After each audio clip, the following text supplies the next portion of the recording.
Welcome to the Digging Deep ATVMX Podcast with your host, hailing from Kaukauna, Wisconsin, riding a CST Tires SSI Decals Valvoline Back Yamaha YFC 450R, four-time ATV Motocross National Champion, number 25, Cody Jansen. What's up, everybody? We're back! Welcome to the latest edition of the Digging Deep ATVMX Podcast, episode 114 of the Digging Deep ATVMX Podcast, presented by our title sponsor, CST Tires, in stock and available for purchase today at shop.csttires.com. I'm your host, Cody Jansen, saying hello to our nearly 218,000 monthly Digging Deep listeners in all 103 countries in which you are listening, and this is our Sunset Ridge Review Show. Joel Hetrick, defending champion, current points leader, and winner at Sunset Ridge's Round 6, will join us for this episode. And I'll just say it now, Joel is always awesome on our show, but this may have been the most enjoyable conversation we've ever had with him here on the podcast. From taking us through another perfect race day for him, to advice to his competitors, a trip down memory lane as his stats and records continue to pile up. Man, I can promise that you don't want to miss his latest appearance right here on the Digging Deep ATVMX Podcast. Let's quickly shout out all of our incredible partners. CST Tires, go to shop.csttires.com today. Yamaha thanks to Blue Crew, thanks to SSI Decals, a big welcome back to Valvoline, DID Racing Chain, Namura Technologies, Bronco ATV and UTV Components, Launderville Steel Enterprises and Concrete Supply, the financial advice of the Haymauer Financial Group, DP Brakes, Factory 43, Binky's Forever ATC Museum, Impact Solutions, and Manscaped. Get 20% off and free shipping with code DIGGINGDEEP20 at manscaped.com. As you've heard by now, it was big news when Manscaped announced that they were making the jump into the beard products game. Introducing the Beard Hedger Pro Kit from Manscaped. A premium beard sculpting machine, the Beard Hedger allows dudes like you and I to style our beard to exactly our liking using a zoom wheel featuring 20 different built-in lengths. This Pro Kit also includes shampoo, conditioner, oil, and balm for your facial hair, as well as a brush, comb, and scissors. Now you're speaking my language, Manscaped. And get 20% off with free shipping by using code DIGGINGDEEP20 at manscaped.com. So rad that Manscaped is continuing to invest in ATV racing as a longtime partner of Digging Deep. Help us keep them in the fold and involved in ATV racing by using our Digging Deep 20 code so they know you enjoy Digging Deep and what we're all about here. Support all the great companies that support us, and for any products that fall through the cracks, click that Rocky Mountain ATVMC banner on our website to help us out. It is somehow June and it is somehow the back half of this 2023 season already, but we both know you still need parts and gear. No matter what off-road gear parts you need, Rocky Mountain ATVMC has you covered. But before you buy, simply click that Rocky Mountain ATVMC banner on our website. By using our specific link, we get a percentage of what you buy on the back end, enabling you to help us out while purchasing the parts you need anyway. And did you know that you can buy OEM parts from Rocky Mountain ATVMC as well? Yep, shipped conveniently right to your door. So click that Rocky Mountain ATVMC banner at diggingdeepatvmx.com to help us out while satisfying all your gear and parts needs. No new donors to shout out this week, but if you are interested in donating and hearing your name on the show, you can find the Patreon or Buy Me a Coffee donation links on our website. Major thanks to all who have donated. Now, if you can't donate, but you still want to help us out, you can leave us a rating or a review on iTunes and Spotify. That helps us out a bunch. If nothing else, that helps let partners know how much you enjoy Digging Deep and that you want to keep us around long into the future. This show's structure is going to be just a touch different than what you're used to. We're going to go to Joel Hetrick right away in this one before we do a whole breakdown of Round 6 of the ATV Motocross National Championship Series. I had to streamline this episode just a touch. We have a little bit of a family situation emergency going on over the course of the last week, actually kind of taking place leading up to the start of this walnut race at Sunset Ridge. So a little bit streamlined episode tonight, but an awesome one. Joel Hetrick is awesome. We'll still go over all the details of this event. So just a touch different than what you're used to. We're going to go right into Joel Hetrick. So now it's showtime. The 30-second board is up.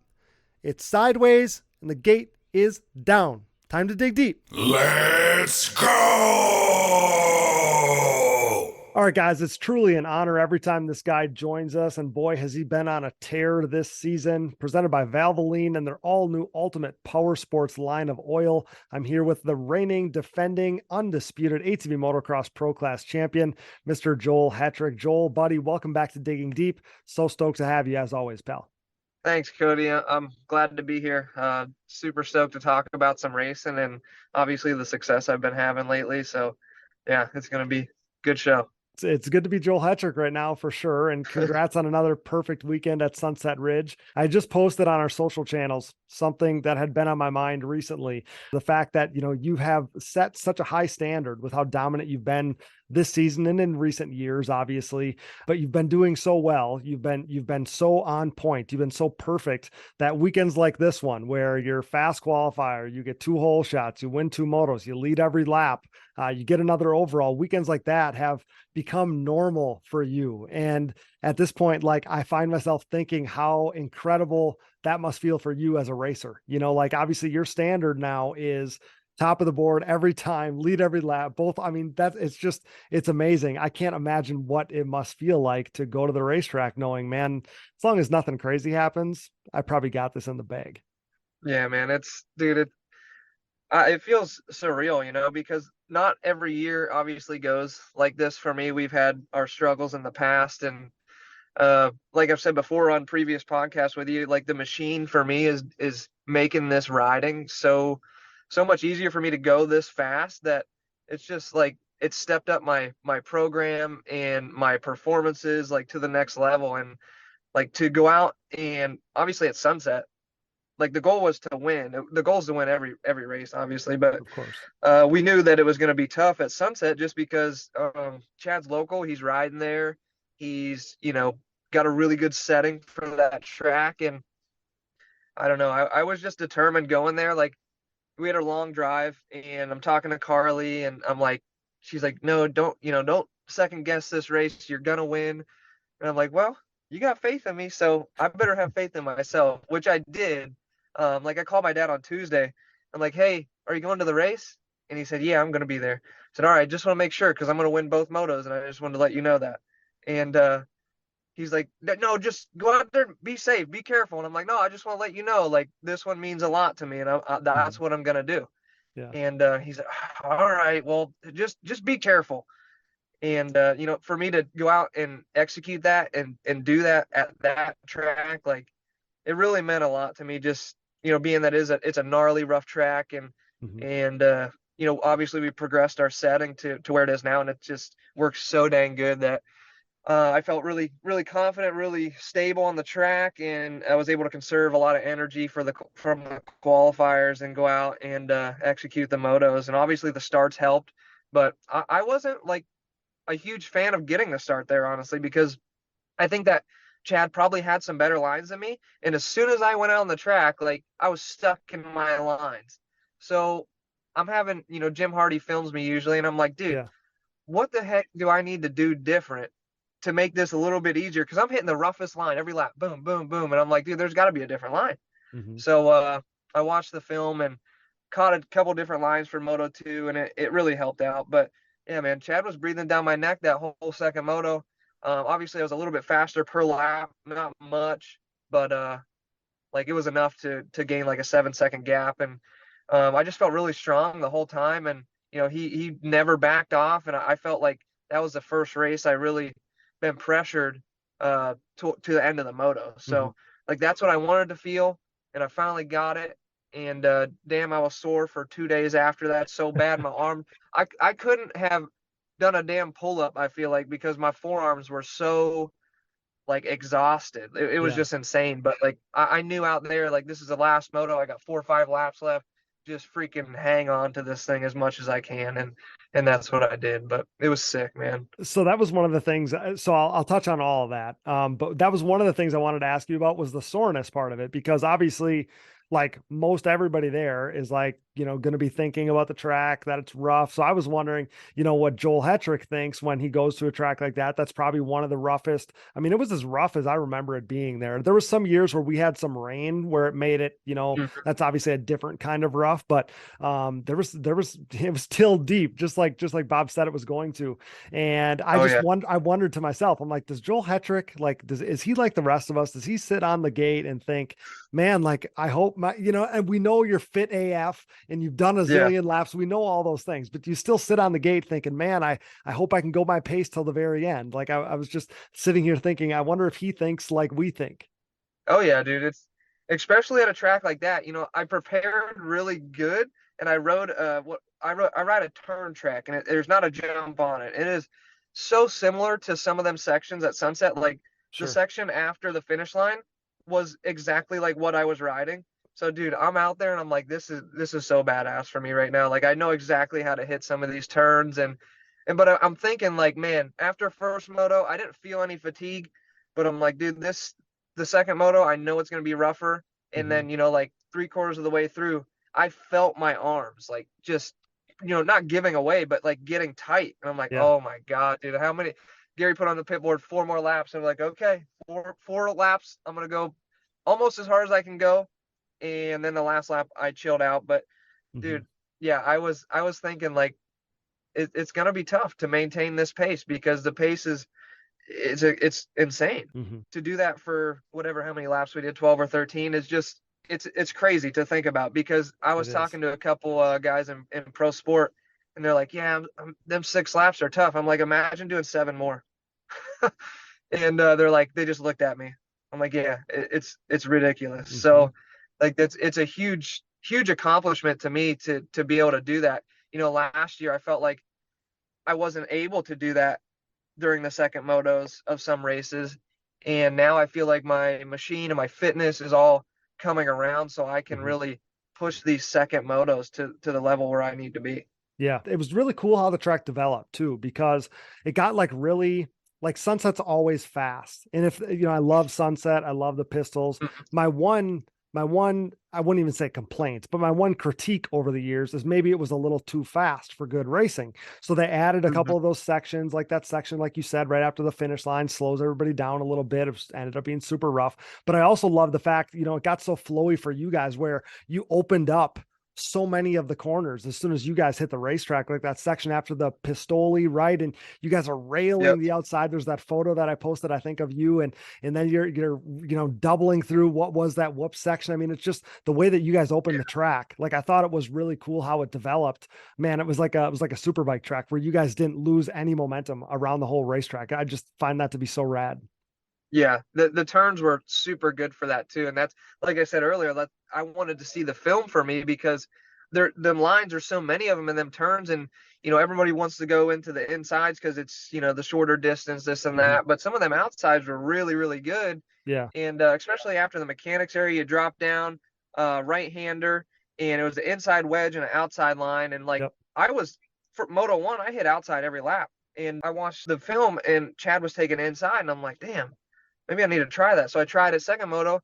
Well, inside's probably a little bit better. The drive coming out still really good. It was hard base on it. So you weren't getting any choppiness coming out. Like the outside was getting real rough. Okay. So I would go inside and in qualifying, it was inside to the next right-hander. Well, then in the motos, it was inside to the outside and you could just sweep around that outside. It was rough as hell, but you could sweep around it and just stay on the gas. And, I took that every lap. I talked to Chad on the podium. He said he went back to the inside on second moto, which I probably should have tried it because the outside was getting so beat that it was probably better, honestly. And then there was a left-hander after that, and it was wet on the sight lap. And, dude, my brain, after the sight lap, I'm like, that's soaking wet. There's no way I'm going to hit that. I could possibly blow over the berm. I'm not even going to chance it. 3/4 or halfway through the race, I should have started taking it because it was way shorter. And the outside just wasn't that good. But like I said, I was stuck in my freaking line so bad that stuff like that I need to, work on for me. Like if there's anything I could work on, that's probably it. Okay. But when you're leading every lap of like these races and I'm not seeing any other lines, like it's super hard for me to break break out of that. Well, not only that, but it's your comfort zone, right? Like, you know exactly Yeah. where the bumps are, you know, like exactly how your bike's going to react, you know, everything. The other thing that blows my mind on tracks like this, and I love the rough tracks are really cool, how the lines develop and how you guys see different lines. I just find that to be such a cool thing to watch. And the same with that second moto, where kind of like after the section where you were just talking about now, where you're heading up, like up towards the finish line before turning and doing that downhill triple thing. And you guys are cutting, like now you're straddling the farthest inside rut to get to a smooth spot. And I'm like, nobody else sees that stuff. And you guys see it on the sight lap and nail it every lap of the race. That kind of thing, just your vision, your track vision, being able to see lines like that is such a thing that stands out to me on tracks like this too. Like, obviously you and I both like love tracks like Crawfordsville, like Ironman, that are hard packed. We've seen you flex your muscles on that for years and years and years, but also then to see, you know, how line choice and just watching the track develop, you can see things that are gonna, you know, develop and come into the race a few laps later. Like, that's just something that stands out to me about, you know, about you top level, you know, all-time great guys. It's just amazing to watch.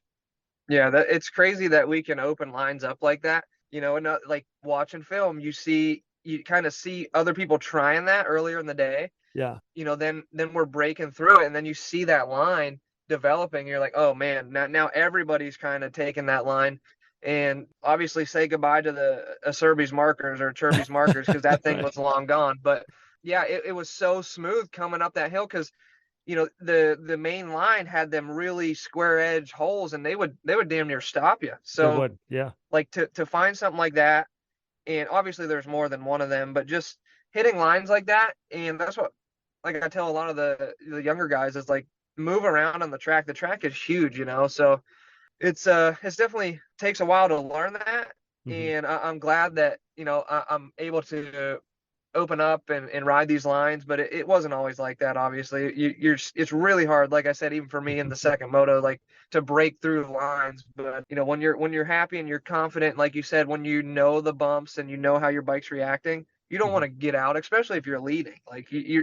Right. I'm not thinking, oh, I need to hit a different line, because what, you know, there's no reason to. Right. So I'm gapping the field anyway. The other thing that stood out to me, and I talked to Jay on the phone last night, Jay Goebel from Impact, and so many of the guys have come on the show this year and ranted and raved about how good Jay has been. You've worked with Jay for forever. You go way, way back, obviously, but he's like, Joel is so comfortable with where he is and everything that he's doing on this machine that we don't even really touch the shocks. Like, the shocks are good. You got such a good baseline, and that too is, you know, a happy racer is a fast racer. And if you're at the point where you're not doing much to your shocks, like that says it all. yeah, dude, he's like you said, I've worked with him literally over 15 years probably. Yeah. And like, I my feedback to him could be just the worst feedback ever, and he'd be like, oh, okay, I got it, and he'll start doing whatever he does. But it's just so cool to me that we have such a strong baseline setting right now. And I talked to Hogue about it before. I'm like, you just got to figure out, you know, your setting, and try to not alter every different race, just, you know, because you think this track's going to be different than this track. Like, find a good base setting and stick with it, and that's what we've done. And props to Jay for the testing we done this winter. Like, you know, the complaints I had, they're not complaints anymore. We've addressed them, we've fixed them, and the bike is so good. Like, I ran Ironman's shocks at Sunset. Like, how crazy is that? It's nuts. So, like, all we did was barely soften up the rear, like a click of compression. I mean, it's no secret. Like, my settings are so good for me that, like, we didn't hardly do anything that to that machine. Our ride height was the exact same, because I ride the bike like this every single day. Yep. And I'm confident at every single track on it. So like, for me, there's no reason to change it and second guess, like, okay, I'm going to Sunset, I need to get a taller ride height, I need to get a softer shock. No. Just, I'm riding what I got. It works great. If it didn't work great, we'll address it there. He's got the Elka trailer. We can do any change we want. But it works so good that I was just so happy with it. And, you know, thanks to Jay, obviously, just super great guy, and to help me for all these years, and with my success I've had with him. Like, I can't thank that dude enough. And our relationship's so good. Like, we talk probably every week, so that really helps too. Yeah, he's the best. Obviously, he's such an awesome guy, and so much of the class is now back running impact stuff with Jay in the fold. It's pretty awesome to see, and I think that you got some words of advice there for dudes coming up or dudes you're racing against. Even like find a good setting, stick with it, just ride the damn thing. Yep, And I think that taking that part of it out of your mind would be an advantage for for other sure. people too. It's an advantage for you for sure. So you ran away with the first moto on Saturday. We talked about that, but as a fan, Moto 2, like you said, is kind of what we've all been waiting for. You and Chad come out 1-2, and you know that he was giving it everything he had, right? Like I remember posting that, like literally as the motor was going on, like, if you're going to see Chad's everything right now, if he's got it for Mhm. Joel, you're going to see it right now, especially like you said, on his home racetrack. But you did what you had to do to inch away, like you said, build it up to a 6-7 second gap there by the end and grab another convincing win. And that one, like you said, talking to your dad about this race before getting there, before the weekend ever started, that this one was going to feel extra special, and I'm sure that it did. We know that in years past, right, Joel? I don't know that I've ever asked you about this, but I've talked about it for sure. That we've seen you get like extra hype after winning at Sunset Ridge. Doing it in front of Oh Chad, yeah. in front of a very pro Chad Wienen crowd is something that you definitely fuels your fire. So I'm not surprised that one felt special to you, but I also loved how you handled it. You crossed the finish line, revved the bike a little bit, but it was kind of acting like, I've done this before. Like, hey, like I'm just here doing what I do. Yeah, I mean, it could have went 100 different ways for me, but honestly, like I just felt like I was gonna win, and there was no reason for me to be cocky about it. Like I definitely could have been. And I watched the ride last night, and I was like shaking my head over the pistol jump or whatever, like shaking my head up and down. And I thought that was really cool because not a lot of people seen that. Right. And like I was hyped up. I mean, I've only won probably once overall at that track, and just from the crap that happened last year with a couple fans, nothing. This doesn't reflect Chad at all, but like a Mhm. couple of his fans talking crap to me and booing me and stuff like that. And then this year again, like a couple, I don't know if it's kids or fans booing me again, whatever. Like we talked, and like I told him, it doesn't reflect you. I get it, but like that is what makes it feel really good, Mhm. because they don't want me to win. Right. Obviously, like my Yep. hometown don't want Chad to win it at Pleasure Valley or High Point, Of course. duh. Yeah. But it just that is just like the icing on the cake for me. So that's kind of why I didn't react like a Daytona. Mhm. Like Yep. I gave him a couple rev bombs, and I didn't even look at the crowd. I just, looked where I was going, got right on the podium. And, I like I told everybody, I kept my podium speech short and sweet. Obviously, they don't want to hear me really talking. So, yeah, it's a different feel there because he has a lot of hometown crowd there. Mhm. And like when I'm talking, they're talking. So I'm like, oh man, I'm just gonna get this shit over with. Like I'm not gonna try to talk over these people right now. Right. And the funniest thing, like I was listening to the ride last night, Yeah. and when they announced my name, you could hear my dad just yelling at the top of his lungs over everybody. I heard And then that you hear at too. the end, boo.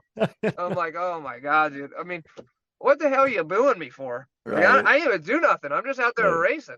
Yeah. And like I said, Chad and I talked about that. And like if we go to pro motocross, how are you going to control them fans? You don't control the fans. No. So like I said, it doesn't reflect on him.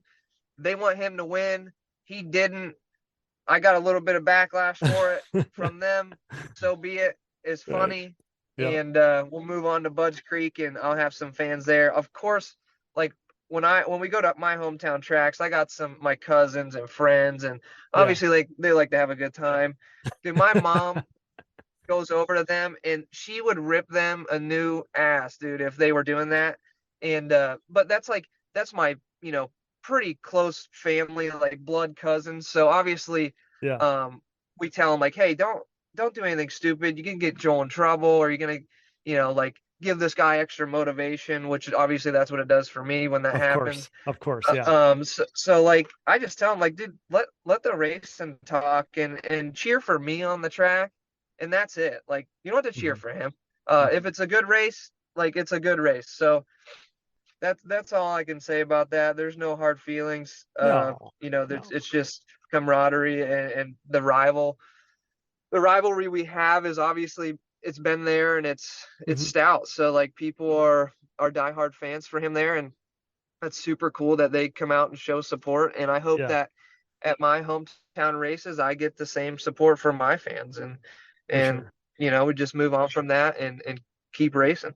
For sure. It's funny you say the motivation aspect of it, because I literally thought to myself standing next to the podium last year, I thought to myself when I'm seeing this, like I didn't catch all of it, but I kind of heard or saw what was going on, and just seeing Yeah. you on the podium, like nodding your head, like, okay, okay. I'm like, Yep. don't give the guy any more motivation. If you're It's a Chad, terrible. right. If you're a Chad Weenan fan, like don't give Joel any more motivation, because we know you ride that for sure. But the other thing too, like I do think it's super cool, because in motocross, like you don't get tons of this like home field kind of thing. So it's pretty special actually that you get the opportunity to race in, like very close proximity to his actual hometown.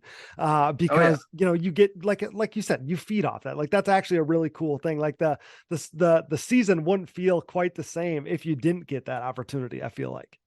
Yeah, exactly. And like he did it to me last year at Pleasure Valley. He didn't do anything to me. He beat me. He beat me both motos. Right. So like I think he's even said on the podium, like, it feels good to win here at Mhm. this track at, his hometown, which I'm like, oh, okay. All right. We're gonna go to the next one then, buddy. Right. So that fired me up. And like obviously this one fired him up. So, Right. like it feeds our motivation, and obviously we're so passionate about it that Mhm. we're gonna start, he's gonna start digging even more, and like I'm gonna continue doing what I'm doing. But it is cool to have like a hometown race feel, Yeah. and for each of us to have the opportunity to win there. And if we do win there, like it's an extra special feeling for sure. Yeah, for sure. I do love the fact, like, I love where the rivalry is, at this point where, we had Ken Hill on the last episode talking about, the photo that he snapped with you two holding twigs at each other. And you can see Yeah. yourselves talking to each other like before and after these motos, and everything's kosher. Like, there's obviously a rivalry. You're two of the greatest ever. So there's obviously I mean, you will forever be linked to Chad Weenan and Yeah. vice versa, because at both of your peaks, like you were the main rival for each other, which is a really cool thing. I'm sure you find yourself having the ultimate respect for each other for that exact reason. But I do love the fact Yeah. that the rivalry isn't like you two at each other's throats. It's just like you're almost bonded in a way. Like that's actually like a Yeah. really cool thing to think about, actually. Yeah, man. Like I tell everybody, like I cannot not have respect for this dude. Like, Right. cause I know the background of what it takes me to be at this level. And like I have a program sitting at Phoenix Racing right now. Like Gary's inside, he's prepping my machine. Hmm. I don't prep my race machine, but I think he does. And I think he does a lot that maybe goes unseen for some people.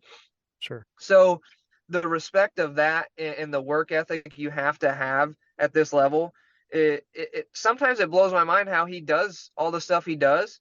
And props to him for keeping it going, especially with two kids, man. I know how two kids are, and it is a full-time job itself. So definitely we got respect for each other. Hmm. And we have been talking quite a bit more this season, just maybe not prior to the race, but after the race, we definitely talk a little bit. And we were just cutting up about lines after the race, and I'm asking him, "Hey, where'd you go here?" And it's just really cool to talk to him about that. I've raced him for such a long time in his peak of his career, and now I feel like I'm at my peak of my career. So Yep. it's really really cool to have a competitor like that. And we built like we've just been building off each other every year, progressing off each other, and bringing ATV motocross to a new level of speed and Hmm. fitness that these kids got to look at like, oh my gosh, these two are on another level right now. And I feel like that's where we are. And a lot of people see it. So obviously without him and without me pushing him, like I don't think this level would be here right now. So it's really cool for that. And, I don't know how much longer he's going to do it, but it would be definitely weird without him. That's Yeah, for sure. for sure. It will be weird without him someday. And I do think that, like, you hit the nail on the head. The sport wouldn't be where it is today without you two pushing each other. Like, you wouldn't be, I would assume, you wouldn't be as great as you are, and he wouldn't be as great as he is without you two pushing each other. We'll get right back to the show, but now a word from our sponsors. And thank you for listening to these ads. Without these great companies, none of this would be possible. Show your support for the people who support us. The official tire choice of Digging Deep, CST tires are the choice of ATV racing's elite on the track, in the woods, and every other terrain. CST tires swept the ATV racing world in 2022 as Joel Hetrick, Bryson Neal, and Bo Barron rode their Pulse MXR and Pulse HT tires to an ATV Pro Motocross title, GNCC XC1 Pro title, and 10th ATV Pro Works Racing title, respectively. Led by champion Joel Hetrick and podium contenders Bryce Ford, Jeffrey Rastrelli, and Nick Janusa, CST's Pulse MXR tire is the most trusted tire in ATV motocross today. Available in soft and standard compounds, the Pulse MXR offers the highest level of traction, most predictable cornering, and superior wear characteristics when compared to the competition. And did I mention they have a contingency program as well? Visit shop.csttires.com to join the CST takeover today, or prepare to be beat by someone who did. The best of the best choose CST. Do you? You know we're Team Blue Crew here at the Digging Deep ATVMX Podcast, as the Yamaha YFZ450R is the official ATV of Digging Deep. In a move started by 8-time ATVMX Pro Class National Champion Chad Wienen, who with his next championship will become the winningest champion in ATV motocross history, we are living in ATV racing's YFZ450R era. Alongside Wienen, 7-time GNCC XC1 Pro ATV National Champion Walker Fowler welcomed a pair of new champions to the Yamaha Champions Club, as the podium-proven Yamaha YFZ450R proved to be the winning choice for Joel Hetrick and Bryson Neal. This unprecedented success for the YFZ450R, its unrivaled quality and performance, and the clear fact that Yamaha is the leading OEM supporter of ATV racing has resulted in a complete Yamaha takeover within the sport quad market. Evident by the continuation of Yamaha's Blue Crew Racer Support Program, Yamaha riders will once again cash in on payout and prize opportunities in 2023, including a chance to win a brand new YFZ450R. For more info, head over to YamahaBlueCrew.com. Follow Yamaha Outdoors, as well as the new Blue Crew official channel on social media, and check out Yamaha's full proven off-road lineup at YamahaOutdoors.com today. SSI Decals, your way. SSI Decals sets the standard with the best looking decals, graphics kits, and vinyl wraps in the industry. Established in 1947, SSI took shape as an offshoot of their parent company by doing a little work for local pro Chad Wienen. Nearly 2 decades later, and fueled by a passion for ATVs, the company has flourished into one of ATV Moto's most recognized brands. From ATV motocross, SSI has expanded into graphics and design work for top racers in GNCC, Works Racing, Pro Motocross and Supercross, off-road, and more, headlined by 8-time world champion Top Fuel drag racer Clay Milliken. Whether your project is big or small, SSI Decals will make your identity stick. Get started today at SSIDecals.com and use code DIGGINGDEEP10 for 10% off at checkout. Things are about to get sick. The Digging Deep ATVMX podcast is brought to you in part by DID and their wide range of championship-winning chains. From the street to the track and everywhere in between, DID chains are designed to give you the optimal riding experience with great performance and increased chain life. Consistent to the core, pick up your box of reliability today. DID, what drives you? We are proud to be partnered with Namura Technologies. For over 20 years, Namura has pushed the limit of value and reliability in the ATV and side-by-side market. Covering more applications than anyone in the industry, Namura's full line of cast and forged pistons, connecting rods, gasket kits, and industry-leading top-end repair kits and more have led to higher overall engine performance for your machine.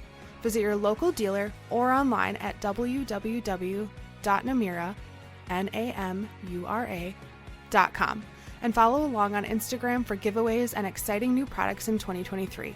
Namura Technologies, your one-stop shop engine component supplier. We are pleased to be partnered with Bronco ATV and UTV Components.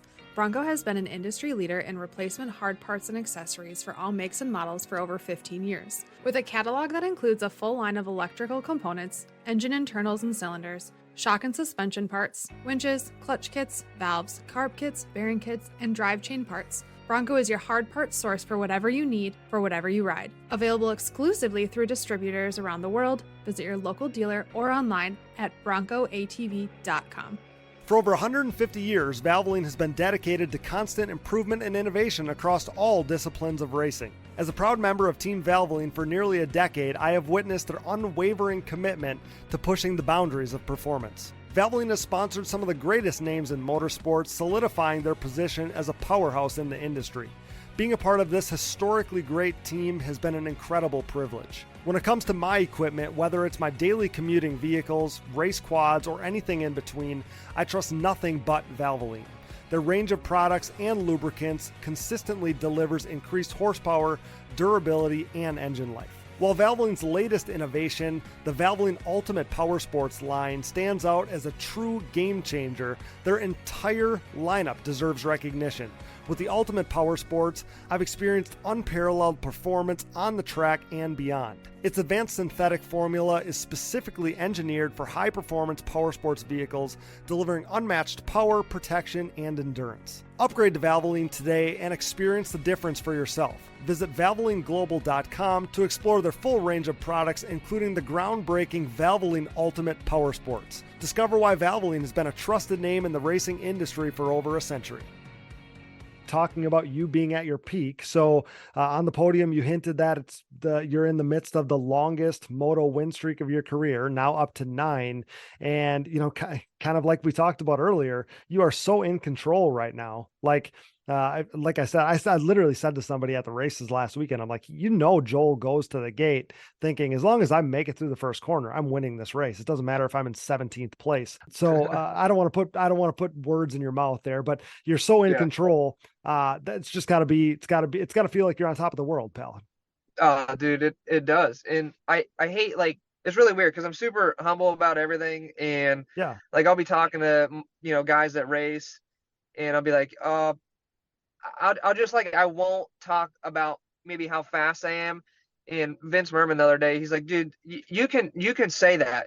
We know you're that fast. I'm like, well, I'm not going to go out and just put that in your face. Okay. That's not the way I am. But right now, like I said, I feel like I'm at the peak. My quad is at the peak that it's ever been at. I've never rode a machine better. Phoenix Racing has this thing just so good for me. It's crazy to think about.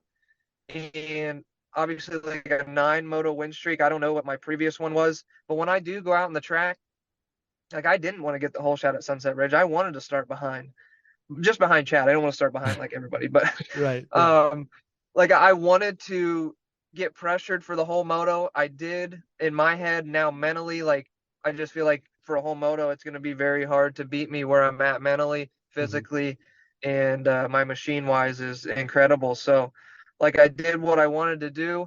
I got first on the whole shot. So that's one of the things I didn't want to do, but how am I going to say I don't want to get the whole shot? I'm going out and I'm focused on the gate and I'm going to, do my best. And I got 2 of them. So yeah, you can't half try. yeah. I don't know how that would work out. I don't ever want to try that. But, no. Yeah. So there'll be a time where I don't get the start. And there was a couple races where I didn't get the start and I come through so fast. Ironman, I got 3rd on one of the starts, and damn, I'm in 1st by Godzilla. Exactly. So I just feel like where I'm at, I'm able to navigate through people really good and hit the lines that I want to hit. And it's crazy for me not to go out there and expect to win. I don't want to sound cocky, but that's where I'm at right now. When I'm going on the track, I expect myself to win. My performances have been there. And my speed is definitely there. So that's the goal. Yeah, absolutely, man. I wouldn't expect to hear anything else from you. And it doesn't come off as cocky at all to me. It's just the level that you're at right now. So quickly, let's shift gears before we get out of here. So Budds Creek is next. Pretty excited to have Budds back on the schedule. What do you remember about the last time that you raced Budds? That would be 2012. Man, I actually won last time. I went 2-2 for the overall. You did. So I watched it on the treadmill this morning. You did? Oh I man, did. I need to watch it too. But I needed to be on the treadmill back then. It looked like too. Um, but yeah, the I'm excited, man. Like that's such a real like national caliber track that I think it's gonna be good for me. Like it's gonna be fast. The downhills I'll be aggressive on. Like I think it's gonna get a little rough. Yep. I think it's gonna be really fun too, just to be at a new track. So yeah, I'm really looking forward to it. I'm excited. The start, I think the start's the same. Shorter start, come out hard left, go up the hill. Hmm. So just got to get through that good and come out and put down some good laps again. But yeah, I'm really looking forward to it. So if it's anything like the last time we were there, we can definitely expect it to be rough, because the last time we were there, I Yeah, just remember up and down those hills, man. It was either acceleration or braking bumps, like the whole track, it felt like. yeah, and it did get rutted up too in the turns, and it's such a spacious track. Like they got a really good inside outside for us the last time we were there, Yep. and like the track feels so wide that you can move around really good. And I believe they had not one but like two pro sections. So that I mean, even if they don't have any, it's still a long enough track that it'll be really fun. They got some off camber turns, just Yep. some stuff that we don't really encounter, and I think that that's going to be cool for everybody. It did get gnarly, and it really doesn't get hard packed at all. So I'm excited to like that loneliness feel, and I'm just like I'm picturing myself going down them hills in that choppiness, just like Eli Tomac would, just like kind of gliding across that There stuff. you So go. There you go. yeah, it's gonna be fun. Yeah, good roll speed for sure. I remember at the bottom of the hill, there was like that tabletop thing, and the ruts were so bad, like nobody could jump it. Do you remember that? Oh yeah, I remember Like that. the ruts were like diagonal or something, like up the middle of it. So for whatever reason, like nobody could jump it. It was nuts. And the other thing, like to think, it's been 10 or 11 years since we raced there. So, you were at one point, it was Weenan, Bird, Natalie, you, like it's just a totally different era Yeah, of ATV motocross at that time. So yeah. it really was. I got to do a little research, because you would have only had a handful of wins, overall wins leading up to that one, right? So Yeah, I not probably many. two. Yeah, not many. Yeah, two.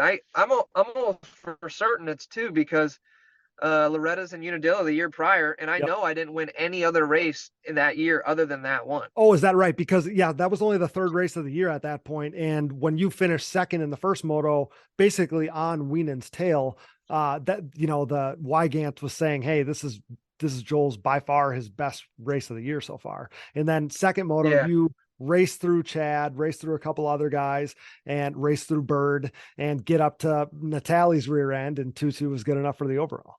yeah. That's so cool to look back on. I just remember like that was my first big check, and like Can-Am paid really good for first and not good for second or third. So Okay. like I was just hyped up. That went straight. It's probably still in the savings account, man. Like that was like the coolest thing for me at that time. Like I was young and I just won my first race of the year. So this would have been the era, Joel, of me seeing you leaving the practice track in a Danger Ranger with the DS in the back, going to McDonald's. Oh, 100%. Like if I didn't stop at somewhere fast food on the way home from riding, like there was something wrong. Like I didn't feel good because there was not a time where I wasn't going through McDonald's drive-through. And like I said, I needed to be on the treadmill maybe, and I would have won more races. Dude, I get so mad talking about that crap because I'm like, I wasted a whole year because they paid some good bonuses and it was 100 grand from Can-Am to win the championship that year. And I Sure. just, ate it away with McDonald's, being a friggin' idiot. So, Oh my gosh. I look back on that stuff and like just the mentality difference and like the desire to win and how passionate I am about racing now versus then. Like, maybe I took some stuff for granted back then, and I definitely shouldn't have because if I was like, Brandon Ho caliber at that age, like Mhm. I would have been doing really good, like Brandon at his age right now is so determined and works so hard. Like I needed that mentality at 20 to Yeah, that was probably 1920. So I needed that, like I Yeah. was just a freaking lazy turd back then. I feel like I don't even remember, but I was not where I needed to be. I remember that. Uh-huh. Well, I think the way everything played out, I mean, I'm sure to you looking back, it feels like, it feels like you left some opportunities on the table or whatever. But now we sit here, and I don't know if you know this, but your podium finish at Sunset Ridge was the 99th of your professional career, meaning your next overall podium will be number 100. So like I said, I'm sure hindsight's always 2020. You always want more, right? You always want more. But the way that your career path has been pretty awesome. It'd be hard to want to change much. Wow. Yeah, that's so cool to hear. 99 podiums. It's nuts to think you went to the racetrack 99 times as a pro and left on the podium is pretty crazy. Dude, it's insane. Like that just like I'm like at a loss for words right now because how cool that is. And then like I seen the stat of 55 overall wins. So out of Mhm. that, like that's dude, that's so cool. Well, so you took the words Yeah, out of my mouth. So in the fantasy game, we track overall wins and podiums and whatever. So your win this past weekend, like you said, is the 55th of your professional career, meaning you're now within single digits of the record. So we don't know how many Gary Denton won. okay. I truly don't think that it's as many as Chad did, just based on what I know and guys I've Yeah, talked to and whatever. So if Chad's got 64, you got 55, you're within single digits. So I mean, theoretically, like next year at this time, we could be crowning you as the winningest by races rider of all time. Like that's like, man, it's all happening so fast. I mean, I feel like we had these conversations a few years ago on the podcast, even talking about, you inching up on nowhere close to where you are now, and like I yeah. said, it's all happening so fast. It's amazing. Dude, that damn near makes me cry because how cool that is. Like yeah. So 9 overalls away from being the winningest rider. Like for my entire life, like all I wanted to be is the best ATV rider. Mhm. And maybe championships don't show that yet, but I'm gonna get that. I'm gonna get the winningest rider.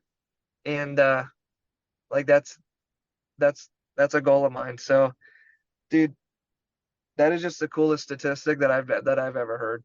It's amazing. And hey, you said you're sticking around to try to get, get 8, get 9, get 10. Oh, dude, I'm not done until I get, what I feel like is the best racer ever in Mhm. ATV racer. Yeah. Like David just pulled up here at Phoenix, and he's always told me he'll support me till I want to be done, and I don't want to be done until I get at least 8 championships or more, and Yeah. obviously try to get those nine overalls and be the winningest rider. Like to do that against the crew that I've done it against too, like Bird, Natalie, Creamer, Chad. Like I've raced the best guys in the sport, and I feel like yeah, that's just surreal to me to be where I'm at and hear those stats and yeah, it's just so cool, and we're so close to 100 podiums that like man, that's a big deal to me too. Because I think I just read a stat that Chad had like 123. Podiums, Yeah. 137, I believe. 137. Wow. I mean, that's a freaking so cool too. But like, I'll be in that triple digits soon, so I'm looking forward to that. And I just want to keep racing. Like I'm 30 years old, and people keep asking me how long you think you race for, and I'm like, well, Chad's 38, so why can't I race till I'm 38? He ain't done. And what are you now? 30? 30, yeah. So I don't want to race till I'm 40, but So you don't have to worry about any of the records. The records will take care of themselves. But the one thing you got yeah. going for you too, is if you're at 99 with 55 wins, your win percentage it's got to be it's as high as anybody's ever, if not the greatest already. Wow. That's what I was just thinking too. That percentage, like it's got to be pretty damn high for Yeah. a 99 podiums to 55 wins. So Yeah. that right there alone is really cool to hear. And I just got to keep it going, man. Like where I'm at right now, we got 4 more rounds. Mm-hmm. Shoot, we're trying to hit 59 overalls this year. Yeah, 50. And last year at Loretta's, I remember posting 50 because we had a picture that Yeah, we put the 50 over. Shoot, you're like I said, yeah. you're shooting up the board pretty fast with all these wins and moto wins and laps led and hole shots. I'm sure I would love to see a hole shot stat, Joel. That would be amazing. Yeah, the whole shot stat too would be really cool. I think you did before like a moto win stat, and I I don't know what did. it's at, but I've won so many damn motos. Not like I've not won a bunch of overalls. Like a lot of Yeah. people don't, they go their whole career without winning. So like I Mhm. never take any of these for granted. But like moto wins, I gotta be over 100 for sure. Oh, Like dude. Yes, for yeah, sure. Yeah. easy over 100. Like and that's super cool too, because there's been races where obviously we split motos and I get second overall, but there's a lot of them that we can tally on the board for moto wins, and just the stats are unbelievable. I've had such a great career, and where I'm at right now, like I said, I'm in my peak of my career. I feel like, who would have thought 30 years old, but like I guess that's you're definitely smarter at 30, because I wasn't very smart at 20. So we're doing good right now. Yeah, for sure, man. I do think that you're right in the peak. And last question I have for you, kind of hitting on kind of tying up all of this. Ambassador for the sport wise, you have to feel good about where this whole ATV motocross thing is. I mean, the numbers at the races are good. They're coming up. Fan engagement is up. The crop of riders, especially in the pro class, is good as ever. And in Mhm. the pro am class is amazing. Pro sport's amazing. 250s always have a bunch of really good kids coming up. And obviously with you and where you're at with your career and all these wins and stuff, it's a great time to be Joel Hetrick in just about every way. Yeah, man. Like the stats of the racing at the racetrack are doing really good. Like you said, the numbers are good, and like the social media platform is just continuously growing. About to be at 100K on Instagram, and I feel like that's a really big mark.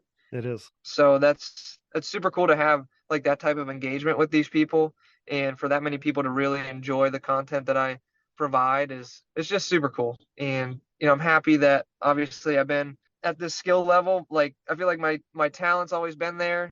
The motivation to do other things always hasn't been there, but now, like looking back, I can help these riders, with that kind of stuff, and help them progress to hopefully, be racing me one day. And that's the ultimate goal, is to keep the 50 class growing, keep the kids going through the ranks, and keep them racing, because without everybody at the track, ATV motocross wouldn't be happening. So it's not just the pros. We got to give props to the families that keep going and keep their kids there, and obviously the kids that keep their passion about the sport and want to race. Mhm.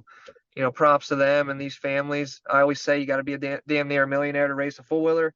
So for all these people to do it at this time with the economy where it's at, like they're sacrificing a lot. So, you Mhm. know, thanks to them, and hopefully we keep growing, and eventually can, everybody can be making a living at this. All these kids coming up, we just want everybody to be a pro. Obviously, I don't want anybody to be beating me yet, but one day they will. So no, it's super cool, and I love the sport, and I just we want to continue to see it grow. Yeah, pal. Well said. Not much I can add there. And if you would put a word in for me with David Eller, I would love to have him on the show sometime, maybe in the off season or something. I Okay. literally have an email ready to send to him in my draft thing. I just haven't hit sent on it yet because I would love to have him in to talk about, his sport for you for so many years. He supported me in my rookie season as a pro. And then obviously, his dirt bike stories and doing dirt bike stuff now. Oh And yeah. he spreads himself so wide with Phoenix Racing. It's amazing. He does so much for so many people. So put a good word in for me, because I'd love to talk to him sometime. Oh yeah, I will. I'm gonna give him a call here in a minute. He just left here, so Okay. yeah, I'll put in a good word. He's got some stories, and like you said, he's the platform that he supports is unbelievable, and the support he's brought to the ATV motocross side for me has been phenomenal. So like, obviously wouldn't be where I'm at without him, and it's just an amazing program with Phoenix. And yeah, I'd love to hear his what he has to say too, and I think that'd be really cool. So I'll give him a chat here after we get off the phone and tell him expect an email. Yeah, please do, pal. Well, you're the man, Joel. I appreciate your time so much. I didn't intend to keep you this long, but what an awesome conversation. Congrats on yet another win. And thanks so much for your time, buddy. As always, it means the world to me. I appreciate it, man. And I can't stop talking sometimes. So no worries on that. It's always good to talk about racing, especially when I'm doing good. So I look forward to being back on here again. And I appreciate your time today. Thank you. Thanks so much, pal. Have a good rest of the day. Safe riding leading up to Budds Creek, and we'll see you soon. Okay. Thank you. See you soon. That's all-time great reigning champion and current points leader Joel Hetrick right here on the Digging Deep ATVMX podcast, brought to you by Valvoline. See you, pal. See you, buddy. We interrupt this program for a special news bulletin. The following message is brought to you by Manscaped.com. The Manscaped engineering team has outdone themselves this time, creating the Lawnmower 4.0 trimmer, now available for purchase in the US and Canada. Join over 2 million men worldwide who trust Manscaped, an official sponsor of the Digging Deep ATVMX podcast, with this exclusive offer of 20% off and free worldwide shipping with code DiggingDeep20 at Manscaped.com. I'm one of the first people to try the new 4.0 and I am blown away. This thing is next level. What sets this trimmer apart from all the rest? The Lawnmower 4.0 gives you the ability to turn the LED spotlight on and off when needed for a more precise shave. It features a new multi-functioning on-off switch with travel lock for those of us who like to travel. And my favorite, the new trimmer allows you to customize your trim with 4 different guard lengths, an upgrade from its predecessor that only featured 2. If you're listening, you know that good tools are a must, so wait no more to get the best tools for the job. Get 20% off and free shipping with code DiggingDeep20 at Manscaped.com. That's 20% off with free shipping at Manscaped.com by using code DiggingDeep20. Hey everyone, this is Larry Mills, president of DP Brakes North America and proud partner of the Digging Deep ATVMX Podcast. We at DP Brakes are a longtime supporter of ATV racing and the world leader in sintered brake technology, dominating the ATV world for decades by supporting the best four-wheeled racers on the planet. This year's lineup includes Jeff Rastrelli, Mark Baldwin and Baldwin Motorsports, Ford Brothers Racing, Nick Janusa, and many more, including Mr. Digging Deep himself, Cody Jansen. Plus all the top 17 GNCC pros such as 7-time champion Walker Fowler, Bryson Neal, Hunter Hart, Cole Richardson, Jared McClure, Adam McGill, and previous champion Chris Borich. These top riders continue to appreciate the high performance and impressive durability that their DP brakes have to offer, products that ultimately help place them on top of the podium week after week. DP brakes are available through www.dp-brakes.com,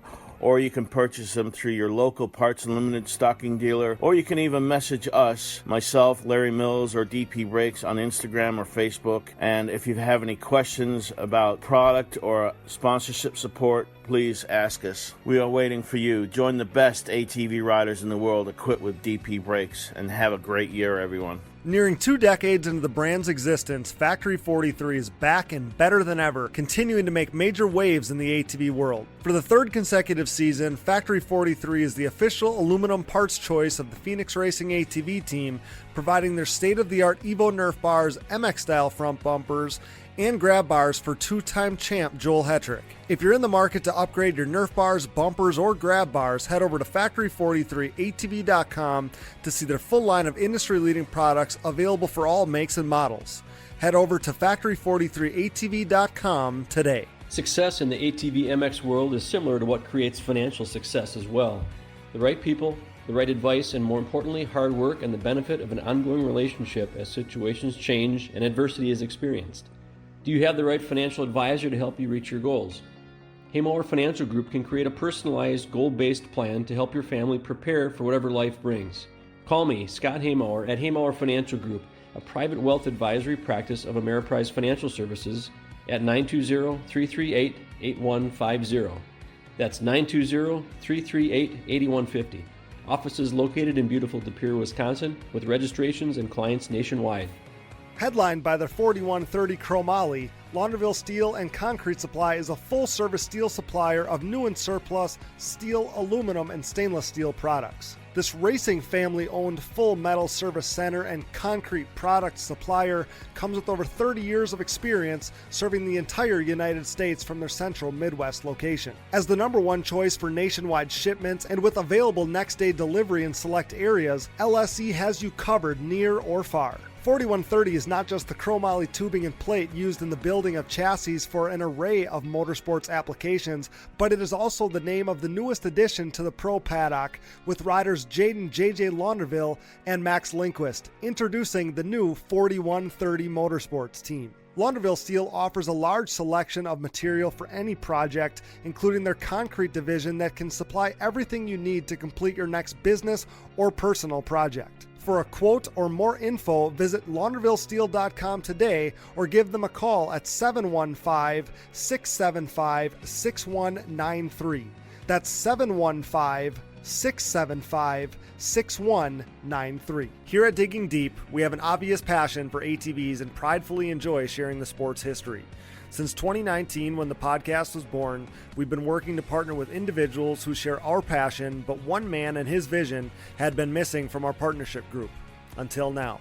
When it comes to the sport's history, the hallowed grounds of Binky's Forever ATC Museum has it all. Binky Tapscott's mind-blowing collection of 3- and 4-wheelers has preserved history by spanning all makes and models from Honda 3-wheelers in chronological order to unique builds that shaped ATV racing as we know it, like Doug Gust's iconic DRZ-powered hybrid thumper and everything in between.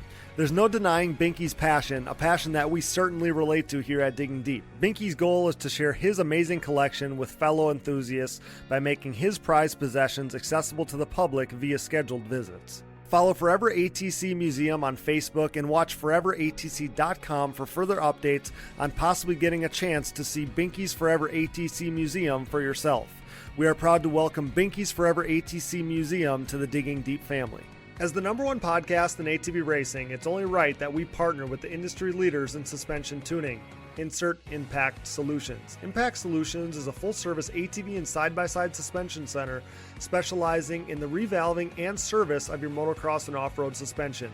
With over 25 years of elite-level knowledge, experience, and testing with riders of all ages and ability levels, Jay Goebel and the Impact crew strive to exceed clients' expectations for service and setup.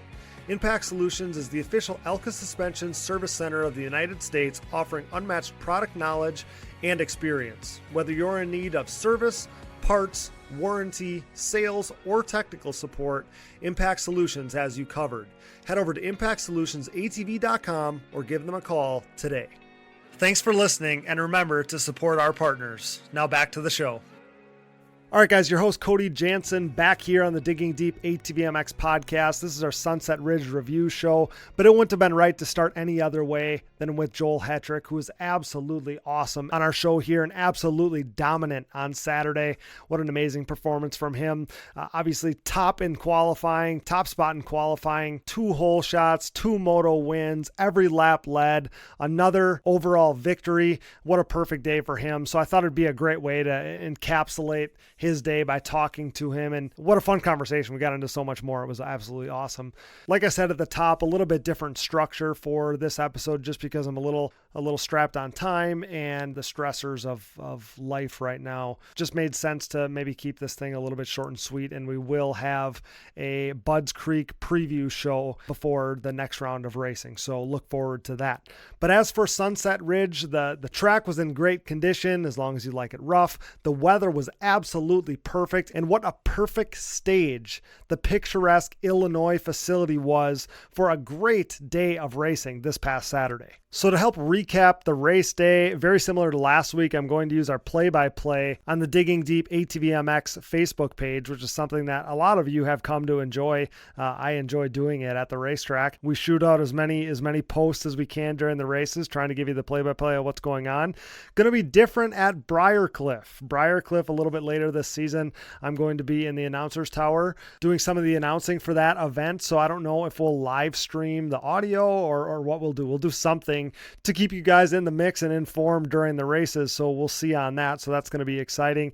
But as for Sunset Ridge, we'll start with qualifying. Obviously, we know Joel Hetrick was the top qualifier, but only by 0.3 of a second over one Nick Janusa.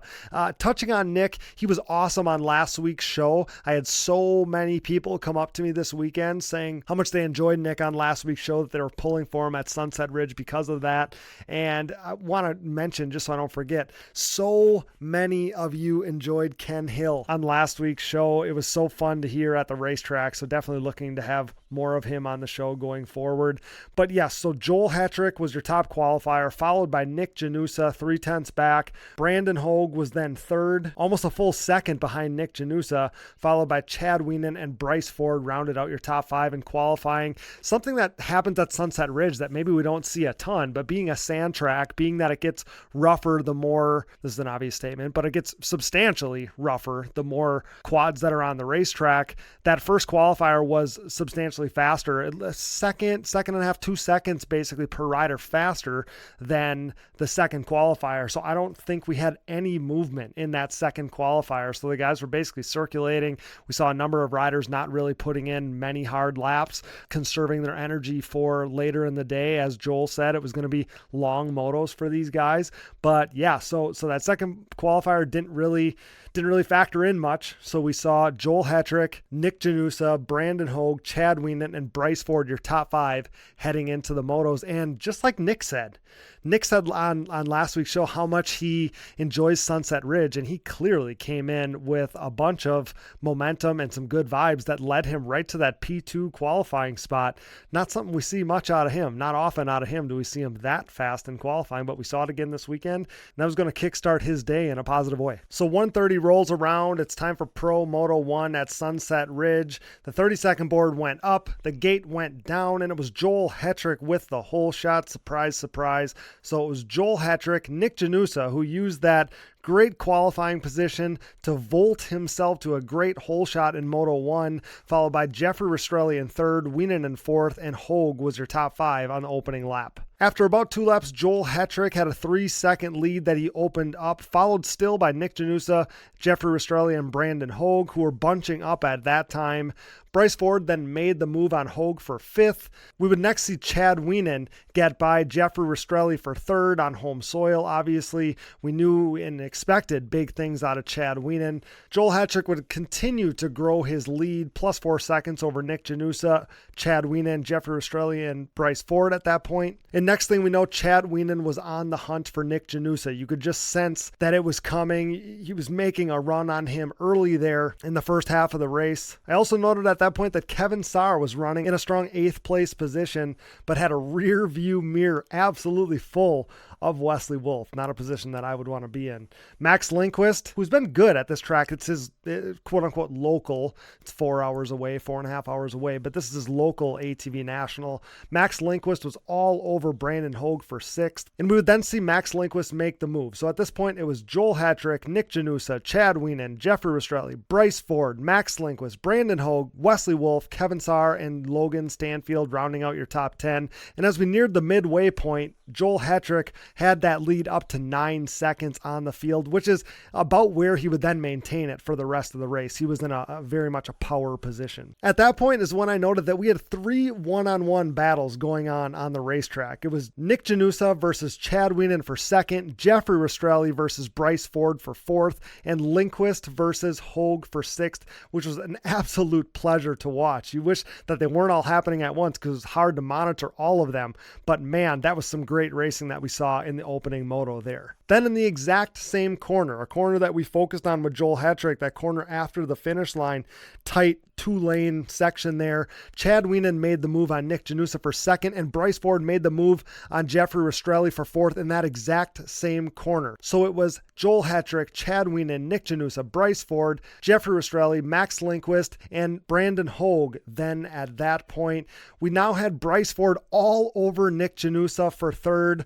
Hogue had regrouped as well at that point. He was all over Max Lindquist, which is such a hard thing to do. It's such a hard thing. I cannot cannot describe what a difficult thing it is to have had riders pass you early in a race, then regroup and make a push to basically say, hey, I'm going to charge up on these guys ahead of me. That is such a hard thing to do. Yet Brandon Hogue has made that that's his thing this season. He's done it for a number of races now. He regroups and makes a run on some dudes that maybe passed him earlier in the race.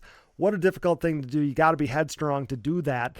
But we know Brandon Hogue is definitely headstrong. Meanwhile, Joel Hetrick at this point was 10 seconds out in front of the rest of the field. Logan Stanfield was a man on the mission at this point. He was a man on the move, passing Kevin Sarr and running up on Wesley Wolf at that point. But the two-lap board came out. The two-lap board then came out for Joel Hetrick.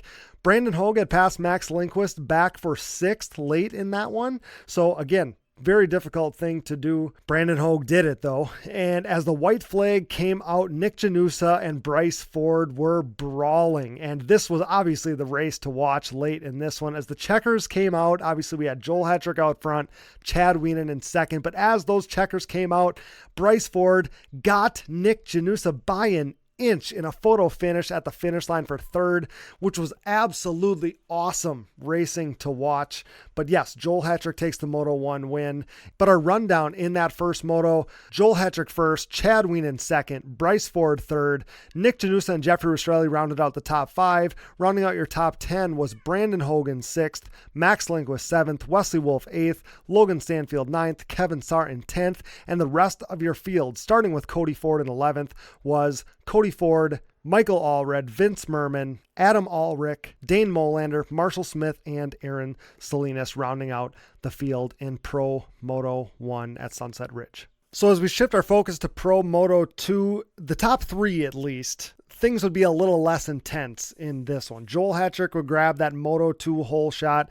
Like we said in our conversation with Joel, Chad Wienen would come out second. So it was Joel Hetrick, Chad Wienen, Bryce Ford, Brandon Hogue, and Jeffrey Rastrelli, your top 5 on the opening lap. And this is when I noted, like I said to Joel, I posted, you are going to see everything Chad Wienen has right now. If he had something for Joel, he was going to show it there. Jeffrey Rastrelli then snuck by Brandon Hogue for 4th. That was just in the opening lap or two. Joel Hetrick then made a small mistake. Chad Wienen was just a couple bike lengths back at this point, but that's as close as it would get. Nick Janusa had worked his way up to 6th.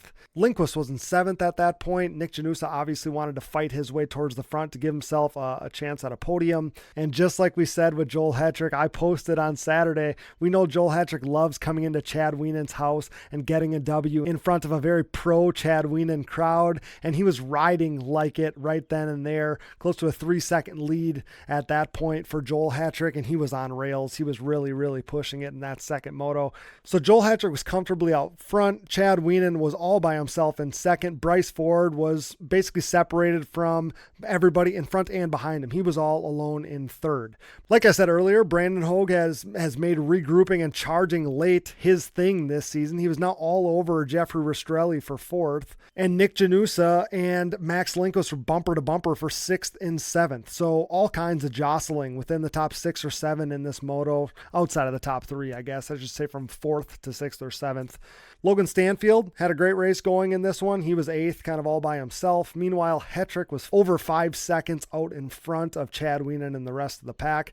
Max Lindquist made his move, getting by Nick Janusa for 6th. So Max Lindquist was very much on the move here, very much trending upward. And with just a few laps to go, it was Joel Hetrick, Chad Wienen, Bryce Ford, Jeffrey Rastrelli, Brandon Hogue, Max Lindquist, Nick Janusa, Logan Stanfield, Wesley Wolf, and Kevin Sarr, your top 10. In the battle to watch down the stretch, and it was an absolute pleasure, was Jeffrey Rastrelli, Brandon Hogue, and Max Lindquist, all kind of battling in a pack for 4th. But, spoiler, we would never see any movement here. They were bumper to bumper. Everybody was all over each other. But the way the track developed, it kind of got almost one-lined late in the day there, and just they were going so fast nobody could make a move to get around one another. I had mentioned Hogue wants Jeffrey so bad, and Lindquist was all over them both, but nothing was going to happen. The 2-lap board came out for Joel Hetrick, then 1 to go with no movement. The white flag was out for Joel Hetrick, Chad Wienen, and Bryce Ford, and Joel Hetrick, as you know, took the Moto2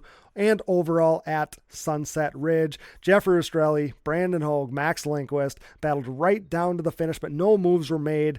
They'd finish just like that, 4th, 5th, and 6th. So Moto 2 at Sunset Ridge went Joel Hetrick, Chad Wienen, and Bryce Ford, your top 3. They would finish overall just as they finished there. Jeffrey Rastrelli finished 4th in that one, 4th overall. Brandon Hogue rounded out the top 5. In 6th, it was Max Lindquist in the second moto, followed by Nick Janusa, Logan Stanfield, Wesley Wolf, and Cody Ford ended up rounding out the top 10. And the rest of the field was Michael Allred, Adam Ulrich, Vince Merman, Kevin Saar, Aaron Salinas, Marshall Smith, and Dane Molander. So that was Moto 2 results. As far as overall results go, obviously you know the podium, 1-1 for Joel Hetrick, 2-2 for Chad Wienen, 3-3 for Bryce Ford.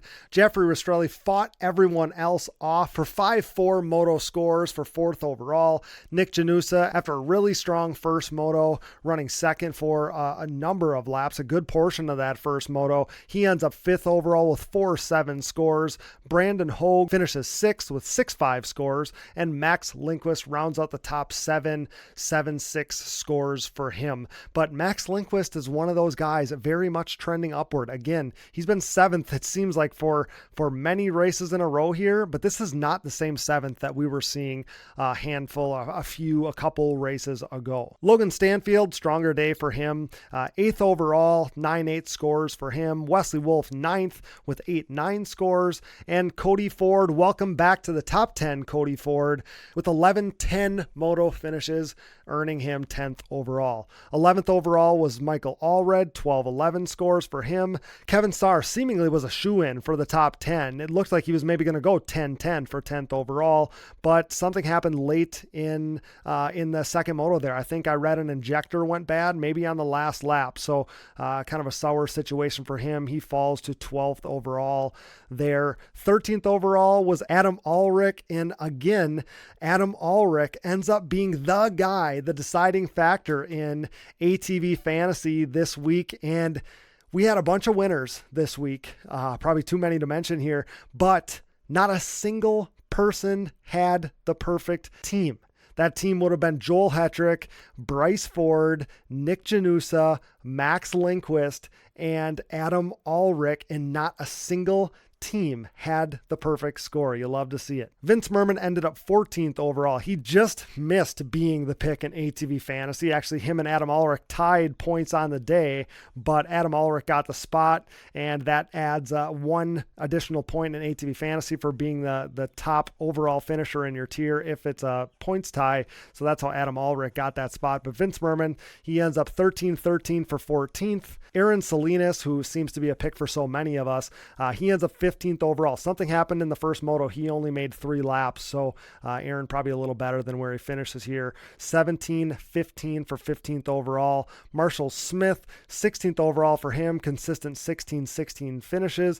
And Dane Molander, 17th overall. I feel so bad for this guy. He just can't catch a break. 15-17 for 17th overall. I know in the second moto, he had a head pipe break. I think he might just be fighting a losing battle with the Suzuki at this point, but love to see it out there. But I just wonder what he could do on, a Yamaha or maybe just some more updated machine. I just know he's better than what he's doing right now. So that is our complete overall results from Sunset Ridge. And let's quickly look at the point standings, where Joel Hetrick is now up to 264 points, 43 points ahead of Bryce Ford, who is 18 points with 221 ahead of Jeffrey Rastrelli, 203, and Chad Wienen. We got a Chad Wienen sighting with 200 points, just 3 points out of the top 3 behind Jeffrey Rastrelli, and Nick Janusa solidly in the 5th place position with 180. So Joel Hetrick 264, Bryce Ford 221, Jeffrey Rastrelli 203, Chad Wienen 200, and Nick Janusa 180. Speaking of points standings, very much a hot button topic around my trailer this past weekend at the races. Did you see Team USA has announced that they are going to compete in the 2023 Quad Cross of Nations in Italy this fall, but we don't know the team yet. And there's some people speculating that they were waiting for Chad Wienen to be inside the top 3 in points so that they could say the top 3 in points are going to this event. Doesn't that seem like that maybe just isn't necessary? Like, I don't know what the rules are from year to year. Seems like sometimes it changes about selection for Team USA, but obviously you're going to pick Joel Hetrick. Obviously, in my mind, you're going to pick Bryce Ford because he's been the points leader this year, won a moto, won an overall, and been on the podium every race but one. And I love Jeffrey, and he's helped the team win once before over in Europe. Would love to see him on the team, but I don't know how you could take Chad Wienen off of it. He's been rock solid. He's clawed his way from basically missing a race all the way up to just 3 points out of the top 3. And he was an integral part of the whole Team USA thing from day one. We've heard the stories on this show with him and Thomas Brown coming up with the idea, proposing it to Harv, and basically constructing this thing for the last 5+ years. So how do you keep Chad Wienen off the team? How is the team not, again, Joel Hetrick, Bryce Ford, and Chad Wienen? As much as I love Jeffrey Rastrelli, I've been on record. I mean, everybody, all the listeners know I love Jeffrey Rastrelli, but I don't know how you could not pick those 3. So why are we waiting to announce it? Unless there's some total other factor, and that could be. I'm just saying, people this weekend were talking to me about the points, saying, is this why we don't know the riders on the team yet? So TBD on that. I'm sure, I hope that we soon know the lineup for Team USA, but got to be those 3 riders, I would assume. The only other thing I can think of is if Chad Wienen is maybe if he needs off-season surgery or something for that collarbone, if he doesn't want to put extra wear and tear on his body, not feeling the greatest. I mean, I don't know. That's a long way out yet this fall. That's the only thing I can think of, though, why we wouldn't already know the team is. And if that's the case, Jeffrey Rastrelli, obviously a shoe-in for that 3rd spot. As we finish up here, we need to quickly look at our SSI Decals top 5 storylines that we were monitoring heading into this event. We will do our top 5 storylines for Budds Creek on our preview show, but heading into Sunset Ridge, storyline number 5 that we were tracking is a bounce back ride for Jeffrey Rastrelli. He was a little subpar at Crawfordsville and the way things played out there, but I would consider it a bounce back ride. He didn't finish on the podium, which is obviously where he wants to be, but the way he fought in that second moto, man, to fend off the pressure of the likes of Brandon Hogue and Max Lindquist, you can't sleep on that. So I do think that it was a bounce back ride for Jeffrey Rastrelli. And kind of tying into this next guy, storyline number 4 that we were following, Max Lindquist on his quote-unquote home track. He's been trending upward. He was better at Indiana, and he was definitely better this weekend. We know he's transitioning his program back to more like he's had in the past, a little more Wienen-like. He's now got Impact Solutions on board, which I think is an upgrade.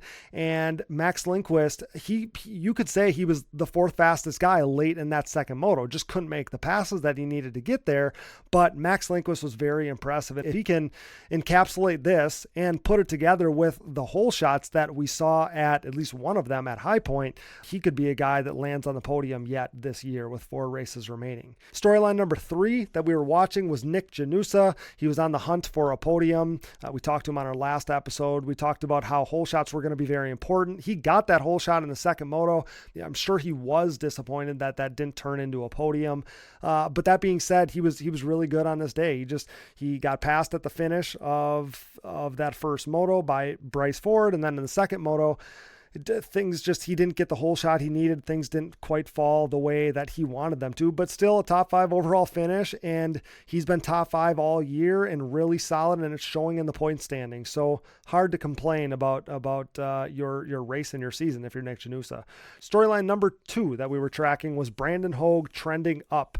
He was very impressive. We watched that finish line pass on Bryce Ford at Ironman. I had high hopes for him at this race after a really strong performance here last year. I would say, I don't want to call it lackluster, just maybe I was expecting just a touch more solely because he was so good at this race last year and trending up at like we saw at Ironman. But I don't want to sleep on, like I've already said on this podcast a few times, the fact that he would get past early in these races and regroup and then make charges back. And so I do think he's trending up, and now we're heading to some tracks where we could really see him thrive, specifically like the Briar Cliffs, the Pleasure Valleys. We've seen him shine on those hard pack tracks.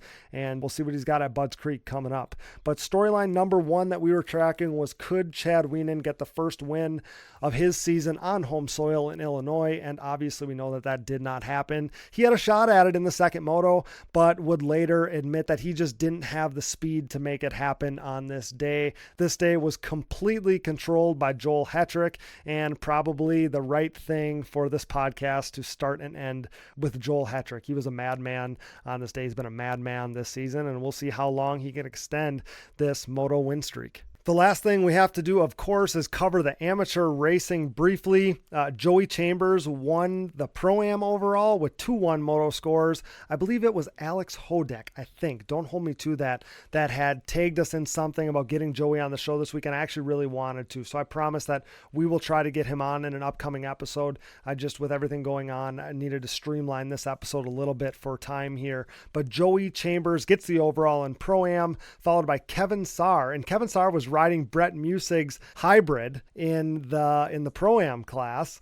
He goes 1-3 on a Honda style hybrid instead of riding his typical Yamaha. I'm assuming that his quad went down late in that Moto 2 in the Pro class, and he had to ride Brett Musig's quad in Pro-Am there. And Jaden Launderville rounded out the top 3 in Pro-Am. And speaking of Jaden Launderville, he had a great points day in Pro Sport because he finished second overall, going 1-2 in Pro Sport. Zach Kazmarek, he unveiled his, and Zach was actually another guy I wanted to talk to on this episode because he went 1-1 in Pro Sport, debuted that new hybrid of his. It looked like he ripped every hole shot by a mile, led every lap, did all those things. So he had an awesome day coming out of the woodwork to win this one in Pro Sport. So like I said, Jaden Launderville goes second overall in this one, and Joey Chambers on the podium in this one as well, going 2-3 for third overall. Just mentioning Mason Jackson, who he ends up fourth overall. He was very fast in the first moto, was freaking ripping, buried it in a berm. It looked like he could actually possibly give Zach a run. It really looked like it. That was going to be a lot of fun to watch, but buried it in a berm and had to fight back from that. And then in the second moto, went off the track and was going up like the water truck lane and had to kind of fight back from that. So he ends up fourth overall there. Brett Musig, he ends up fifth overall, going 2-5. So kind of uncharacteristic for Brett there, finishing outside the top 3. Looking at some of the other classes quick, Open B went to Casey Fancher. Kinsey Osborne, honorable mention to her, going fourth overall in the guys class there, a full gate of guys. Nick Vallone, local boy to us, and his family was donning Digging Deep apparel on the podium. Nick Vallone returns to racing and ends up winning the Open C class. Tom Ebden won 450A. Cody Houghton won Production A. Riley Valiant won Production B. I already mentioned Tom Ebden. He won the college 16 to 24 class as well. He's been riding really well so far this season. Jeffrey Robbins grabbed a couple wins. Joe Thomas grabbed the win in the senior 40 plus C class. Dave Porter, PRP himself, won the master 50 plus class. Kinsey Osborne won WMX. Natalie Jackson won women's 15 plus. The 3 250 classes were split by 3 different riders once again. Noah Arnold, Landon Korn, and Vincent Dillon splitting those 3 overalls. That's nuts. And the last rider I want to touch on, he's been an awesome rider for forever, but as the classes go up, he gets on bigger quads. He continues to rip. In the Super Mini class, Jaden Powell, awesome riding for him, winning the Super Mini class and absolutely ripping on the weekend there. But that's going to do it for our amateur coverage. I got to get out of here. But what an awesome weekend of racing at Sunset Ridge. And man, it has me fired up for Budds Creek for sure. And that will do it for our Digging Deep Sunset Ridge recap, but we will be back for a Budds Creek preview show in the next week or so. But for now, major thanks to tonight's featured guest, Joel Hetrick. Thanks to producer Dallas Jansen, my brother, for all his hard work. Thanks to Brooke and AMA official Harv Whipple. Thanks to all of our donors. You know who you are. We appreciate you so much. Thanks to all of our partners. CST Tires. Go to shop.csttires.com today. Yamaha, thanks to Blue Crew. Thanks to SSI Decals. Welcome back, and thank you to Valvoline, DID Racing Chain, Namura Technologies, Bronco ATV and UTV Components, Launderville Steel Enterprises and Concrete Supply, the financial advice of the Haymauer Financial Group, DP Brakes, Factory 43, Binky's Forever ATC Museum, Impact Solutions, and Manscaped. Get 20% off and free shipping with code DiggingDeep20 at manscaped.com. Support the brands that support our show, and don't forget to use those codes to save. You can find it all on our website, and be sure to click that Rocky Mountain ATVMC banner for all your gear and parts needs and to help us out. And most of all, thanks to you guys for listening. All your ATV fantasy info, including race results and season standings, can be found at atvfantasy.com. You can also head over to shop.diggingdeepatvmx.com to find all of our shirts, hoodies, and apparel options. So stoked on those. I'm repping a black Legends Never Die shirt as we speak. And if you're looking for another easy way to help support us, you can visit our website and click the Patreon or Buy Me a Coffee buttons. This allows you to set up a one-time or monthly contribution to support our efforts. You can leave us a voicemail. We'd love to play it on the show. That number is 920-569-3519. That's 920-569-3519. Follow the show on social media, Digging Deep ATVMX Podcast, and myself, Cody Jansen, for additional content, coverage, and more fun stuff as we are now in the back half of this 2023 season. You can find us on Apple Podcasts, Google Podcasts, Amazon Podcasts, Spotify, Stitcher, and more. Wherever you find podcasts, you'll find the Digging Deep ATVMX Podcast. All episodes, additional podcast providers, sponsor links, and discount codes, show merchandise, fantasy info, and more can all be found on our website, diggingdeepatvmx.com, so check that out today.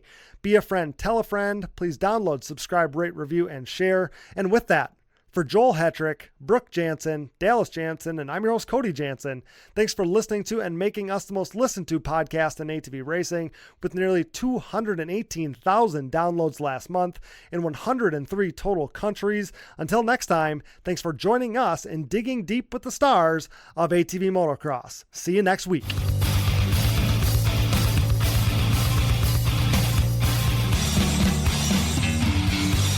Things are crashing and burning here at the Digging Deep podcast, much like the Titanic. Those guys were hauling ass, for real. I remember watching Doug Gus, I don't know who it was, Steel City, running the same times Friday afternoon as James Stewart was on Sunday back then. It was mental. I've never seen quads go that fast. Quad dudes are freaking